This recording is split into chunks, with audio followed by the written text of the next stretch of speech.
नमस्ते। इमेजिन करिए कोई फॉरेन लीडर दुनिया के सामने खड़ा होकर बोले कि मैं इंडिया के प्रोग्राम्स को कॉपी करता हूँ, मैं पीएम मोदी के प्रोग्राम्स को कॉपी करता हूँ और फिर वो देश इंडिया से ब्रह्मोस मिसाइल भी खरीदे। ये मजाक नहीं है, ये इंडोनेशिया के प्रेसिडेंट ने पीएम मोदी के सामने कहा है कि और इस विजिट में इंडोनेशिया ने इंडिया के ब्रह्मोस और अस्त्र मिसाइल पर भी डील कर लिया। सवाल ये है, आखिर इंडोनेशिया को इंडिया में ऐसा क्या दिख गया जो इंडिया के आइडियाज को भी कॉपी करते हैं और इंडिया के मिसाइल्स भी खरीद रहे हैं। पीएम मोदी की इंडोनेशिया विजिट के दौरान एक मोमेंट ऐसा था कि इंडोनेशिया के प्रेसिडेंट ने पीएम मोदी से कहा कि I copy many of your programs और फिर हंसते हुए बोले I am glad there is no copyright. पूरा हॉल तालियों से गूंज उठा। ये सिर्फ एक जोक नहीं था, ये इंडिया की बढ़ती हुई ग्लोबल इन्फ्लुएंस का सिग्नल था, क्योंकि कोई भी कंट्री किसी दूसरे कंट्री के मॉडल तभी कॉपी करते हैं जब उन्हें लगता है कि वो मॉडल सक्सेसफुल है। इस विजिट के दौरान इंडोनेशिया ने इंडिया के डिफेंस सेक्टर पर भरोसा किया। इंडोनेशिया ने ब्रह्मोस सुपरसोनिक क्रूज मिसाइल और अस्त्र मिसाइल के डील को फाइनल कर लिया है और यही एक इंटरेस्टिंग बात होती है कि इंडोनेशिया अस्त्र मिसाइल का पहला एक्सपोर्ट कस्टमर बन सकता है, यानी जो मिसाइल पहले सिर्फ इंडियन एयरफोर्स के पास था, इंडोनेशिया भी खरीदना चाहता है।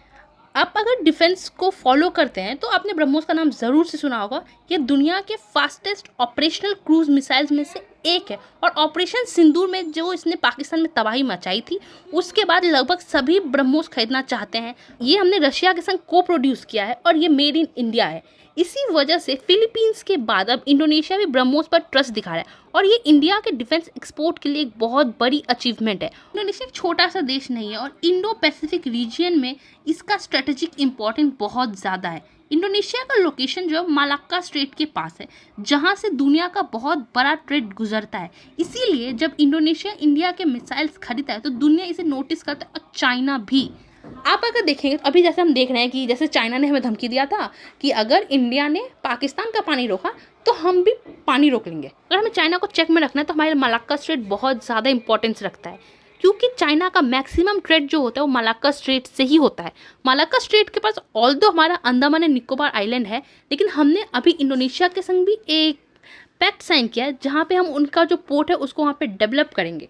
और मुझे बिल्कुल भी सरप्राइज नहीं होगा अगर अगले 2 दिन में कुछ इंडियन इन्फ्लुएंसर ये सवाल पूछते हैं, हम इंडोनेशिया का पोर्ट क्यों डेवलप कर रहे हैं, हम अपना पैसा इंडोनेशिया में क्यों लगा रहे हैं, हम ब्रह्मोस इंडोनेशिया को क्यों बेच रहे हैं और हम मलाक्का स्ट्रेट और अंडमान के रीजन को इतना इंपॉर्टेंस क्यों दे रहे हैं। और वो लोग बीजेपी को हेट करते हैं, बीजेपी के अगेंस्ट बोलने के चक्कर में वो इंडिया के जो अगेंस्ट है वो बोलना स्टार्ट कर देते हैं।